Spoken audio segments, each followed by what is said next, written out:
श्रावण महिना, पौर्णिमा किंवा कोणताही शुभ मुहूर्त असो, सत्यनारायण पूजेत या दोन्ही गोष्टीचं नैवेद्याला खूपच महत्त्व आहे। आजच्या व्हिडिओमध्ये आपण पाहणार आहोत सत्यनारायण पूजेचा खास प्रसाद, कोरडा शिरा आणि शिकरण। तर चला पाहूया प्रसाद। नमस्कार, मी रसिका, रसूची रसोईमध्ये तुमचं सगळ्यांचं मनापासून स्वागत। तर सर्वप्रथम गॅस ऑन करू आणि यावर एक पितळीचं भांडं ठेवू।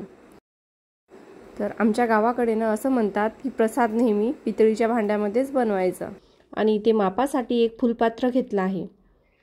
तर सव्वा माप आपण रवा घेणार आहोत। तर हे एक पात्र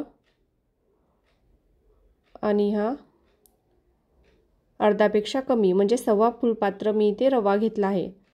जो बारीक 0 साइज रवा असतो ना, तो रवा मी इथे घेतला आहे। यामध्ये आता तूप घालूया। तर हा तूप मी घरीच बनवलेला तूप आहे। यामध्ये आपण पाऊण फुलपात्र तूप घातलेला आहे। मंद आचेवर हा रवा छान खरपूस होईपर्यंत भाजून घेऊया। तुपाचं काही प्रमाण नाही, कमी अधिक करू शकता। आमच्या गावाकडे या प्रसादामध्ये दूध केळी घालत नाहीत। दूध केळीचा प्रसाद वेगळा बनवला जातो। सुरुवातीपासून आतापर्यंत मला 7 मिनिटं झालेली आहे। रवा चांगला भाजला आहे। हा रवा एका बाउलमध्ये काढून घेऊ। तर मी गॅस बंद केला आहे। हा रवा एका बाउलमध्ये काढून घेऊया। रवा काढून हीच पातेली परत घेतली आहे। यामध्ये सव्वा पात्र गव्हाचं पीठ घालूया। हा एक पात्र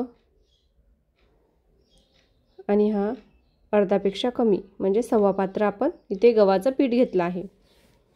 आता यामध्ये 1 चम्मच तूप घालूया आणि हा पीठ चांगलं भाजून घेऊया।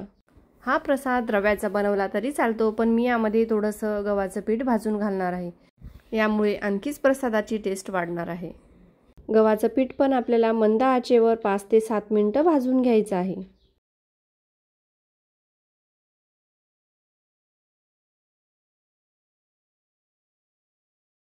हा गव्हाचं पीठ पण मी 7 मिनिटं भाजून घेतला आहे। पीठ चांगलं भाजलं आहे। आता हा पीठ एका बाउलमध्ये काढून घेऊया। पीठ भाजतानाच ना गव्हाच्या पिठामधल्या गुठळ्या मोडून घ्यायच्या आहेत।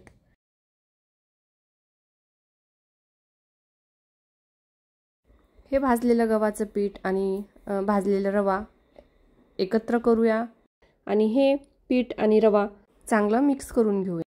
तर आता आपण हे गव्हाचं पीठ या रव्यामध्ये घालून घेऊया आणि मिक्स करून घेऊया।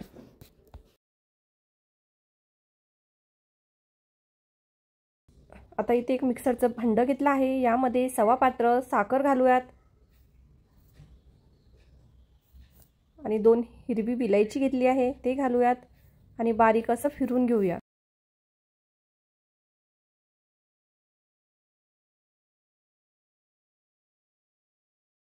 तर ही साखर मी बारीक अशी फिरून घेतली आहे। असं बारीक फिरून घ्यायचं आहे। हे साखरेची पिठी आता या मिश्रणामध्ये घालूयात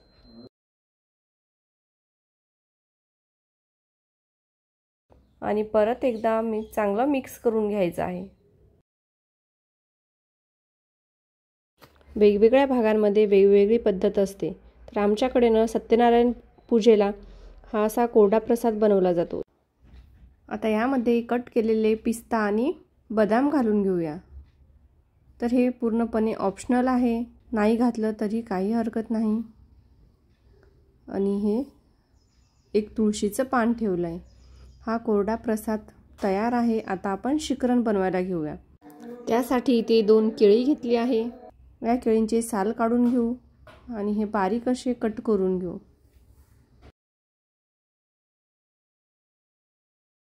तर आमच्याकडे केळी आणि दूध प्रसादामध्ये न घालता केळी आणि दुधाचा हा वेगळा असा शिकरण बनवला जातो।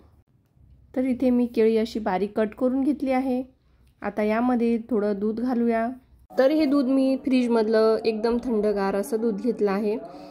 दूध तापून फ्रीजमध्ये ठेवला होता। थंड झाल्यावर दूध मी इथे शिकरणासाठी घेतलं आहे आणि दुधामध्ये केळी चांगली मॅश करून घेऊया। तर पहा, मी सगळी केळी मॅश करून घेतली आहे। आता यामध्ये दूध घालूया आणि साखर घालूया. हे शिकरण बनून तयार आहे.